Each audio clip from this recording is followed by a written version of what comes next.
Hello and welcome to the Etch Play live show. It's 4 o'clock, it's Thursday, and we're coming to you live. Well, I'm coming to you live from Leeds, and I'm joined by the wonderful Kelly Vero, who's coming to us live from just outside Zurich.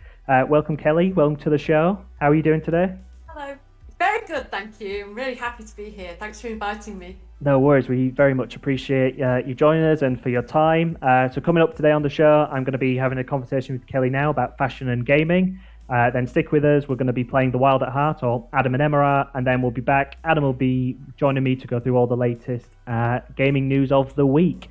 So let's get going talking about fashion and gaming. It's something that we spoke about on the show a couple of months ago. We're not really the authority, so we thought, why don't we get someone who actually knows what they're talking about onto the show? Hence, bringing Kelly on, who is an expert in this area. So Kelly, the love affair between fashion and gaming. What's it all about? Why do you think there is this love affair between fashion and gaming? Because I think we're looking for the ultimate version of ourselves, right? So whether we're sort of choosing our class or our obsidian armor in Skyrim, or whether we're talking about femships, boots, we want to look ultimately for the ultimate version of ourselves and find things within games and fashion and the world of gaming particularly that we can't find in the real world. I think that's really important, and a lot of games and platforms in recent times have allowed us to be able to have those touch points and access points really quickly and easily. So it's a really exciting time, I think, to be involved in both camps, fashion or games. It is, yeah. I remember when I would play games, me and my brother, when we would play games when we were younger, when I still do now, the character creation bit was always the bit that seemed I'd spend the longest on, like making sure the character looked just right, whether it was trying to make it look just like me or kind of look as different as possible to me to kind of, as you say, find the best version of yourself and just do something different, become someone else through that character creation and what they look like. Yeah, when I played like, God, 15 years ago or more, Sims in the City, at about the same time that I was playing Morrowind, I was going for that Umbra armor. I was Yeah, looking for that like ultimate pimp suit, you know? The things that I could spend the most money on were yeah. the things that really excited me because, like in life, I suppose, a lot of times we want like the latest sneakers, or we want like the greatest hairdo, obviously not mine today, or the wickedest glasses or something. And so what we do is we try and find those things, I think, as well in games. It's just a psychological thing. Mm. We want to be like the peacocks in games, so why can't we be? Fashion's allowing us to do that now. Yeah, definitely. And we've seen in recent times, and kind of going back a little bit into the past as well, there's been these collaborations between fashion companies and games companies, bring it into the game. And last time on the show, when we spoke about it, we were kind of looking at some bad examples, some good examples. From your Yeah. perspective, what makes a good collaboration between a fashion company and a games company? I think the fashion company has to understand what the approach is in terms of games. Like, I'm not going to be like a total idiot here and just like say, this is how it should be done. But I do think that if you're working in a fashion house or the luxury industry, especially, for God's sakes, if you're going to do some form of games collaboration, at least know what the hell type of game it is you're creating for and what your demographic and consumer is. One of the biggest mistakes that the fashion industry makes actually is that they don't really know or can't pinpoint who their end user is, and games are effing incredible at that. I mean, we were born to work out like user profiles, consumer data, all that kind of stuff. So the fashion industry should be very grateful to have us around. I think, because they're not going to know like who their end user is if they don't apply the same principles, and if they don't understand game development as well, they're pretty much screwed. So before you enter into some weirdo collaboration or have this amazing idea, you know who I'm talking about, of making our own games. Come on, guys. Know how to make a game first of all. It's not a bunch of PowerPoint slides. Deal with it.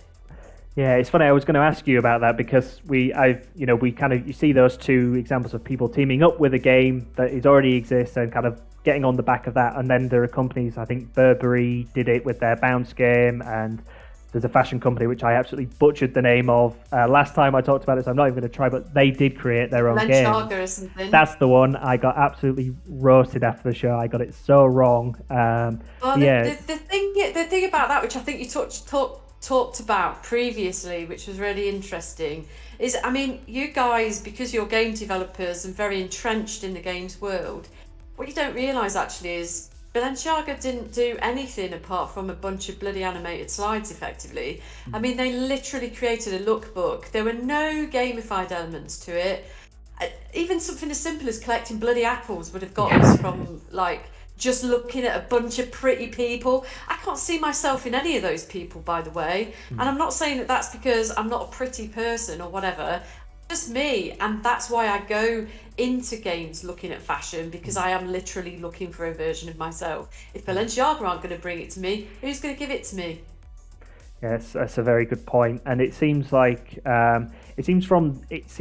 it maybe more favors the fashion companies for these when they go into a collaboration rather than doing it on their own. But when they go into a collaboration, to me, maybe it's just because I'm more in the gaming side than the fashion side. It's kind of like, you're bringing fashion to the gamers who might not necessarily have been interested, who all of a sudden might be interested in the fashion. Do you think it works the other way around, in that a fashion collaboration with a games company might bring new players to a game, or do you think it's more beneficial on the fashion side of things for getting new people interested?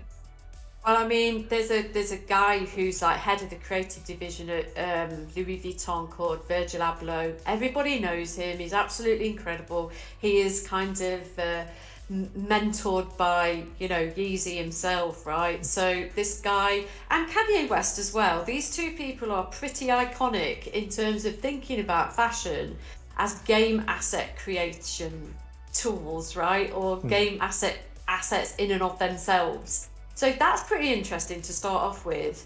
So Virgil Abloh is probably the closest that we're going to get with the relationship he did with the amazing League of Legends skins that happened probably about a year to 2 years ago now. But more recently, we've seen Burberry moving into games like Honor of Kings. So they've come up with some of their characterization skins that contain Burberry goods, buyable assets, non-competitive skins, that type of good thing. And then I'm thinking that the problem at the moment that we've got, Ben, is actually not what you think it is. The problem that we've got at the moment actually comes from the fact that fashion thinks that games is a really hot topic. So therefore, how are we gonna crowbar games into what it is that we're making? That's crazy. Again, going back to what we talked about before, come at this from the perspective of understanding game development and its role within fashion, and vice versa, before you start sort of going, oh yeah, but listen, in 2013 a really amazing platform came out called Avakin Life, and those guys had already figured out that fashion was going to be a really massive part of it. So they started to include real basic stuff that gamers would wear, like new rock boots, like gothic Lolita, all that kind of stuff. These are outfits that you can buy in Avakin Life. And then some of the bigger brands start coming along and going, hey, could you do a Chanel jacket? Could you do like a Maison Margiela pair of tabbies? And so then what happened is there was this huge like snowball effect. But the thing is that it's still really contained, because Avakin Life actually sees itself as a metaverse world rather than being an actual game. So that's completely non-competitive. And that works super well. In the same way that it works in League of Legends, it works in Honor of Kings, and various other games. But if you're going to do, like, I think it was Bella Hadid did this like weird, jumpy, crappy unicorn freaking game with some like just dreadful shit in it. I couldn't believe it. It made me like barf in my mouth. Yeah. I had to swallow it back down when somebody said to me, oh, this is like so amazing, isn't it? It was plastered all over Vogue. I was like, no, it's the worst thing I've ever seen. Because it's not been made by game developers. It's been made by creative directors who spend their day sketching bloody avatars and going, they'd look really nice in this type of skirt, but we don't know how we're going to animate them, so let's just do it like stop motion. And poor old Bella Hadid tried to get on this horse, and she like literally jumped into the air, spread her legs out into a sort of A shape, and then just landed on top of the horse. It's like, My God, what are we watching? This is like the early days of Elder Scrolls Online. Yeah, we were It's playing just games like wrong. this 20 years ago. Like it's this. Or whatever. We're not on Yeah. the hot topic anymore. Yeah, kind of going We're not in backwards. Red Dead Redemption, Yeah, dudes. Literally. yeah, it's a really good point. But it was but it's interesting that you say that because it is a really massive hot topic, and Mm. I think that the fashion industry have to get all of these screw ups out of the way real quick. And I'll tell you for why, because the reason why this is so important.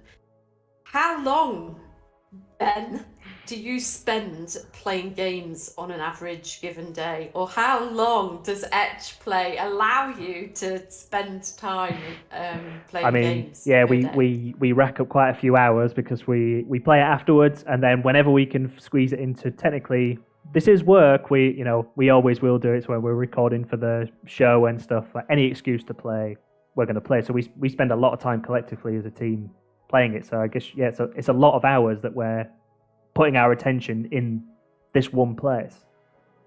Okay, so how many hours do you think I might flick through an edition of Vogue? Nowhere Like near not as even an hour, probably. yeah, nowhere near Yeah. what you'd be playing a So game. so you can see why the fashion industry wants to get into games Yeah, because it's definitely. literally hands-on eyeballs. Mm. It's like literally take a look at these clothes right now. Do you want Mm. them? Do you want them? Do you want them? Yes, you want them. Go out and buy them. Yeah. You can have them or buy them in game, which is becoming even more popular sort of currently. That whole like digital fashion thing is a real big mover, and it's Mm. moving very, very fast. So fast that nobody really knows what to do with it. That's a good point. I saw I you would say. talking the other day on LinkedIn about how if you gamify fashion, that could bridge the gap, the luxury gap. I was just wondering if you could talk a bit more about what you mean by that and what you think is the way forward for that. So the luxury gap is that like little sweet spot that's between the high street and real top-notch luxury brands like Balenciaga or Louis Vuitton or Gucci. So and then in the high street we've got stuff like Zara, we've got stuff that we buy from ASOS, maybe H&M, etc. And then we've got the sweet spot in the middle. We've got people who covet like luxury goods, but they can't afford it. And so, how do we get them to have that awareness outside of what it is that they sort of truly want but can't afford? And the way that we can do that is through digital fashion or gamifying existing fashion brands to be able to put that gap into something that's a hairline between luxury and high street rather than it being like such a great big sort of chasm, which is what it is at the moment. Certainly in places like Southeast Asia, where gaming and fashion is becoming ever more the norm, as usual in Europe, North America, in the Western Hemisphere especially, we are very, very slow to be able to identify consumers in specific ways of behaviour, and the relationship between games and fashion and gamifying fashion, particularly through digital fashion, enhances everything from sustainability topics to just affordability, discoverability, reach. These are all the things that we should be sort of concerned with. Our overconsumption of stuff oftentimes is because, like I said at the top of the conversation, we aspire to being something that we can't be at that particular time. Games gives us the opportunity to identify our real selves, and games can also, by gamifying fashion, allow us to see ourselves in that place that we only dream of being. Yeah. Cool. And we kind of touched on some of the bad things that are happening in fashion game, but the unbelievable opportunity we've got. So what do you think the future is for fashion and gaming? And in 5 years, I guess, where do you think we will be and where do you think we should be? Because obviously right now we're probably not where we should be. So how do you see the future playing out? Because I can't see this going away anytime soon. I can only see it getting No, I bigger can't. and better. Yeah. I think it comes from a place of education. Generation Z, whatever. And those dudes are really sort of pushing the agenda, I think. Millennials, Gen Zs, not so much like Gen Xers, even though we're the ones that have got like all of the money. but they're going to drive that up by demanding that from fashion houses. And one of the things that people really don't talk about in the fashion industry because they're embarrassed about it is that of the 1,700 fashion houses worldwide, only 4% of those fashion houses have actual digital maturity, which means that they are currently using 3D asset making tools within their studios. Ha ha. Well, that's interesting because 96% of the fashion houses are still using pencil and paper to draw out sketches, use toiles, do pattern blocks. And that's like not tenable in the future at all. And so I think that where I see us going is into a heavily digital fashion oriented experience where I would like us to go is way further to allow us to shorten that luxury gap, give people those opportunities to work in both camps and both industries, being able to share those kind of tools and abilities within games and fashion is super important. You know, it takes people off the sort of cutting room and sewing room floor out of sweatshops and into jobs that have transferable skills, and I think that's sort of really important. But the reality is, until fashion houses start listening to games companies or start having people from games companies inside their divisions looking after their lines, advising on their collections, we can't have that synergy between those two worlds. We need to have that digital maturity on the fashion side. Brilliant. Thank you so much, Kelly. That sounded really serious. It sounded so serious and ridiculous. It did, but it sounded great. About that, Ben. No, that was great. That was so much better than anything that we said a few months ago when we spoke about it. You were great, yeah. So thank you so much for coming on. This has been really informative. I've learned a lot. I'm sure everyone in the chat has learned a lot. And just before you go, Kelly, I'd love to hear about some of what your favourite examples of fashion in games are. What are your favourite things you see in games for fashion? Well, I mentioned some earlier, didn't I? I sort of like said the FemCheck boots is like so iconic. I mean, going back to some of the games that I've worked on, particularly, you know, artists in art teams on games are driven by this stuff. They're massively inspired by what people wear.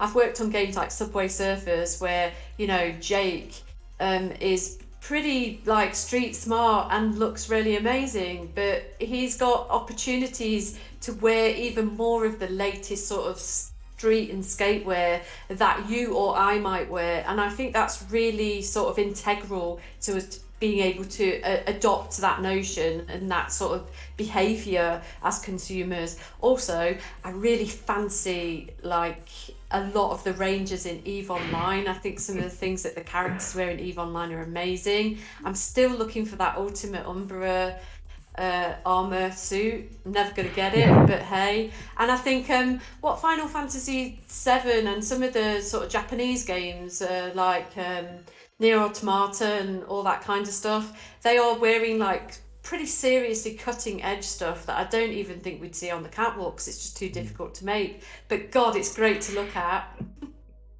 Brilliant. Well, Kelly, thank you so much again for joining us. Really appreciate you spending your Thursday afternoon with us. Kelly's gone. I'm going to throw to the pre-recorded segment, which is Adam and Emma checking out The Wild at Heart. When I come back, Adam will be there or there, whichever way around it is. And yeah, thanks for sticking with us. Kelly said she's going to stick around in the chat, so if you've got any questions for her, please pop them in there, and I'm sure she'll be happy to answer them. Thanks a lot. See you very soon.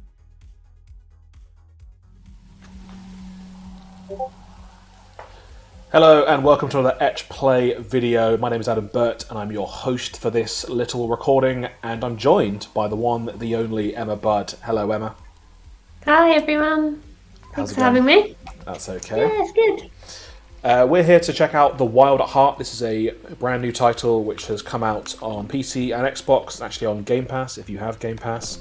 And we're going to be jumping into a save that I've got, which is just about an hour in, so no major spoilers, but there might be some stuff that you might want to experience for yourself for the first time. So if you're interested, make sure you play the game before watching us.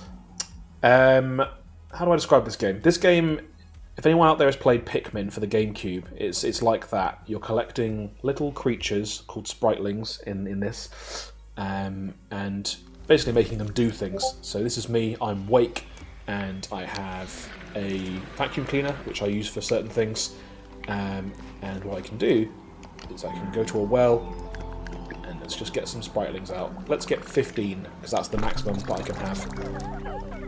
Look at these little dudes. They are so cute. So they're just going to follow you around. So they follow me around, but also I can throw them. So when I hold X, I'm playing on the Xbox controller here on PC, I can choose where they go. So if I throw a bunch of them over here, what they'll do is they will just attack things that I throw them at. In this case, they've got some stuff for me to collect, which is cool. And there's various puzzles, I guess, that we have to solve with them. Oh, okay, I don't want to fight those blob things. You're scared of the blob things? I'm very scared of the blob things. So they're cute, but they're going to fight for you, right? Oh yeah, they're also very vicious. So let's see if we can Right. go somewhere and see if we can get a puzzle in. What are these things? Are they going to freeze my... Oh no! I didn't know that was going to happen. Can I save him? Oh, there we go. I hoovered him up and I saved him. So that's fine. Nice. There's a bridge here, so I need 16 planks. Like, if you see any planks, let me know, because I can build that bridge. Let's head in this direction. So the plot of the game is that you're a boy who's run away from home. You've got like a bad relationship with your father, and you've kind of ended up in the woods, which is... There we go, now we can go and fight. Let's fight the blobs. That seems to be the best course of action for us.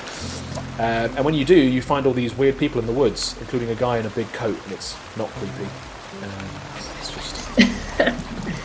sets I was going to say it's quite like bringing people back to childhood, but I guess not many people probably ran away and hid in the woods.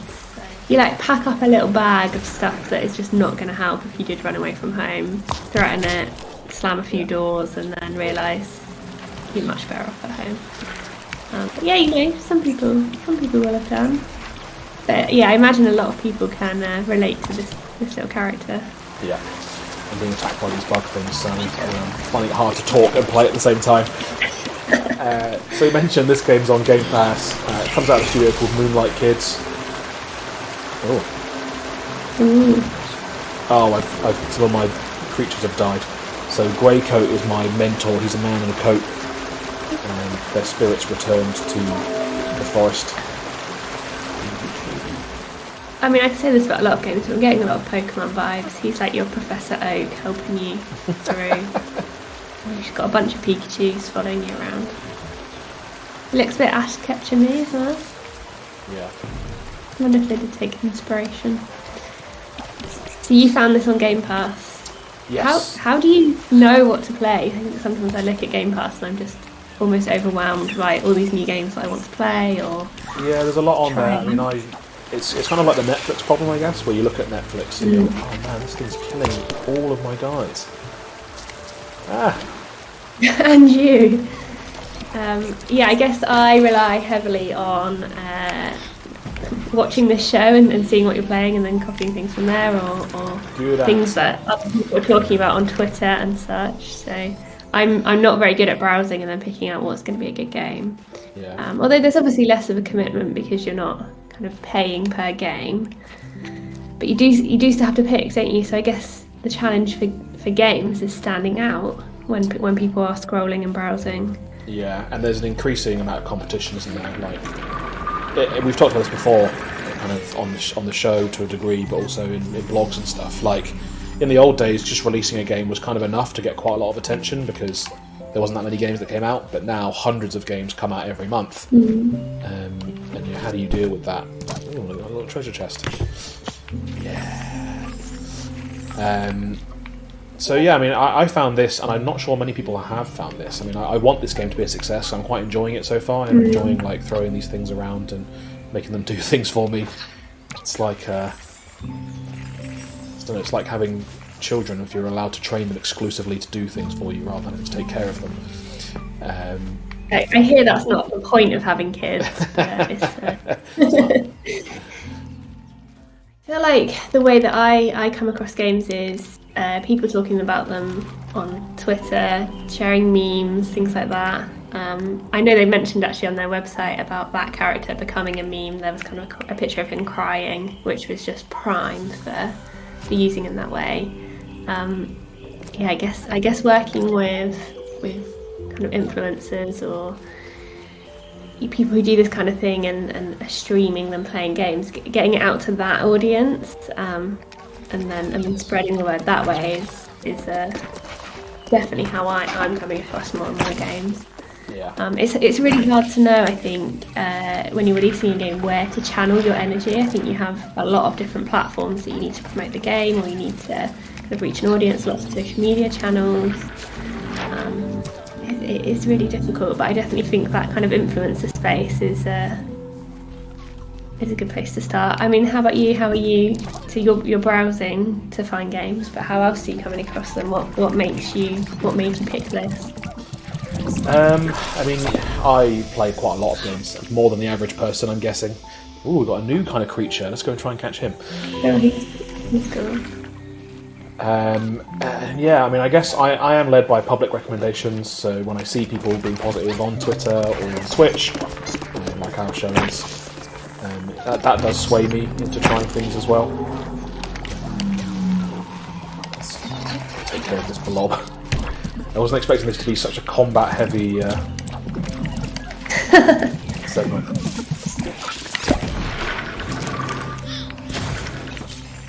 Lots of collecting to do, and you can craft things in this as well, so when you're at your camp you can put these things together to make potions and tools and gadgets. I love a game where you're collecting things, building your inventory and using it to craft different items. Very kind of Animal Crossing. Yeah. And the game is cute, you know, it's like it's got that real art style, that kind of indie style that we've seen in a few games recently, like kind of a costume quest vibe, or Knights and Bikes, or Night in the Woods. You know, there's a few games that have this kind of visual style about them. Or 15 guys. Yeah, the visual style is very, I guess it's lovely, and it feels quite recognisable. Now you've seen this game play, if you see that character somewhere else, if they're starting to make, you know, social media content using him or using these little creatures, I feel like that you could make quite a thing of that, couldn't you? It's quite a cool little. He's really cool. Am I gonna get a sword? Definitely a good way to get the game out there, I think. Okay, well, those guys are wandering off with a sword that I just wanted to get, so I don't know where they're taking it. Somewhere helpful. They're just carrying it between them. It adds a different dimension to the game, doesn't it? Because you're not just controlling yourself. You've got this small army of... What are they called? Do you know? So they're called Spritelings, but there's a bunch of different types. These ones are called Twiglings. And I don't know where they're going with that. I'll see you guys later. So I want to get in here, really, but I'm not sure how. Can I throw one over the fence? No. There's like this stuff over there that maybe I could check out. Can I get over there, though? What does this say? Beware the crud. Safe to humans, but deadly to Spritelings. Oh, so I can cross this, but they can't. They're not going to follow you, no. Okay. That's okay. Just on your own. Means I can find some things myself over here, and I can maybe... What's in here? See if I can... Some sort of cat in a box or something. Oh, so I need 4 guys over here.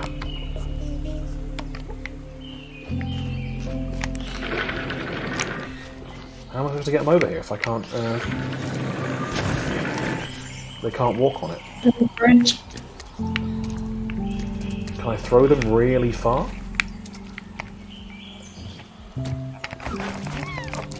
Hey, here we go. You just go for... I was like, yeah, maybe just try one at a time. Yeah. What if I go on this side now and try and hoover them? Yeah, there we go. Puzzle solving right there. Yeah, very good. See, these games teach you. Educational. So those kind of windmills, they always control things. I don't know what's going on. Can you guys open that? What's in there? Oh. I didn't know they were going to fight it. It's quite good teamwork, I guess. It's a cat.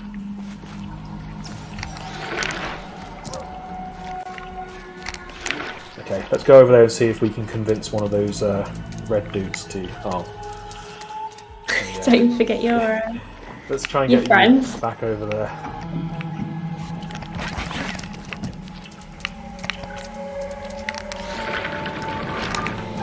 There we go.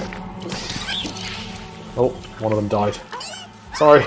It's okay, we can replace them with one of these. Hey. What are these ones called? Emberlings. Imbued with fire, excellent fighters, and immune to extreme heat.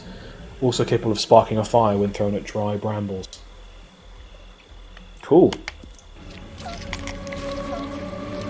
want to throw them at something. Throw them at these?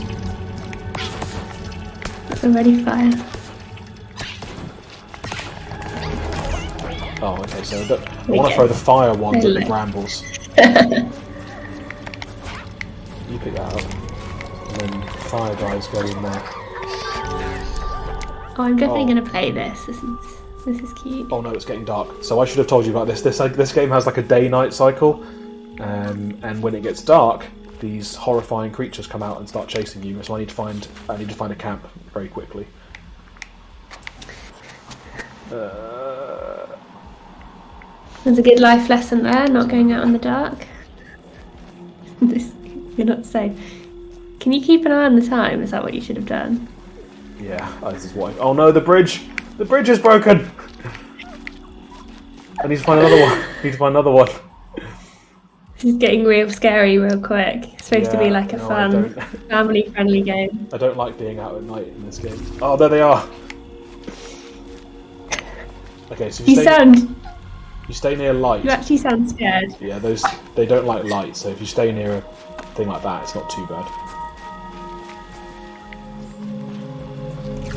Ah.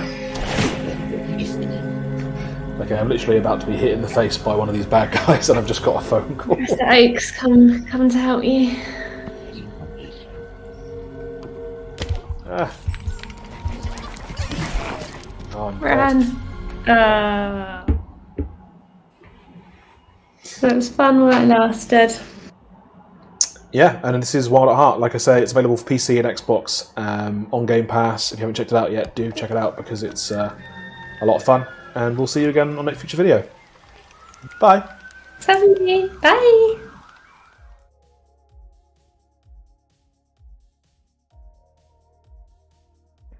And we're back, and that was The Wild at Heart, being checked out by this man here, Adam Burt, and very friendly friend of the show, Emma. That's by Moonlight Kids. It's on Game Pass, I believe, Adam. I'm sure you probably said that in the video if it was. Someone wasn't watching the video. I've got it muted, so I know when to come back. Yes, it's available on Game Pass, both Xbox and PC. And yeah, I'm having a lot of fun with it so far. Nice. And if you're just joining us and you missed the discussion at the top of the show, we had Kelly Vero here talking about fashion and gaming. Keep an eye on our YouTube if you missed that, because we'll upload the conversation there later this evening. But now we're going to talk about the latest in video game news. Are you ready for this, Adam? You feeling good about it? Yeah, let's do it. I've been immersing myself in the news world, like a newscaster. Ooh. So yeah, I'm very sure I know what's going on. We can talk about it. Nice. At least one of us does. Yeah. So the first news story we're going to touch on today, which I believe came out today, is there is speculation that Nintendo are planning to release their upgraded Switch, and it could be coming out as early as September. Sources who haven't been named, who are apparently familiar with the situation, are saying that it's likely to be, or expected to be, above $299, which is the cost of a standard price. Thinking it's potentially going to be announced before E3, which will enable everyone at E3 to put their full Switch lineup out and announce that. And yeah, it's likely to run, they think, alongside the Switch Lite, and the standard version of the Switch, which came out about 4 years ago, will eventually be phased out and replaced by this upgraded version. Adam, you have a Switch, I have a Switch. You excited by this news? I mean, I think it's really strange, and I know that we've talked before about how difficult Nintendo are as a company to predict what they're going to do. But from a pure business perspective, we looked at this scenario, like the Switch still sells incredibly well. Like in most markets, outperforms even the brand new consoles from Xbox and PlayStation in many ways. So when you have that consistent sales base and it's still working for you, I guess they just don't want to rest on their laurels and they want to keep pushing forwards. But I mean, it's a surprise to me that they would bother with it. It's going to cost them money to do. Like, I would have thought they would have waited a little bit, for the Switch's natural life to start slowing down. And maybe they are seeing some indicators of that behind the scenes that we're not seeing. Maybe they're starting to see those numbers trend towards, not hitting their targets. But yeah, hugely successful console. Obviously, the COVID-19 situation, a lot of people bought them during that time. There was, a run on stock for Switches. They're very popular. People stuck at home, and still popular to this day. So, yeah, I mean, I'd love to see what they're doing next, and I'd love to see what happens at E3 regarding the Switch. I think there's going to be a lot of questions about the kind of compatibility, I guess. So, will all games run on both the old Switch and the new Switch? Will there be certain features or certain things that you can only do on the new Switch? And if so, how extensive are those features going to be? So yeah, exciting times for Nintendo fans though. Yeah, I guess as you say, 4 years isn't that long in a console's lifespan. And yeah, maybe they were just like, if this is doing so well, imagine how well an even better version would do. But yeah, we'll interested to see what happens. I mean, if it's going to announce before E3, it's going. E3's in what, 2.5 weeks, 3 weeks. So if it's going to announce soon, it's going to be pretty soon. So watch us every week, Thursday at 4 p.m. It could be any minute now. Yeah, it could be happening right now. Someone check Twitter. We've missed the breaking news story while we've broken the speculation news story. Sticking with handheld gaming, apparently Valve are going to be making a handheld PC to run Steam on.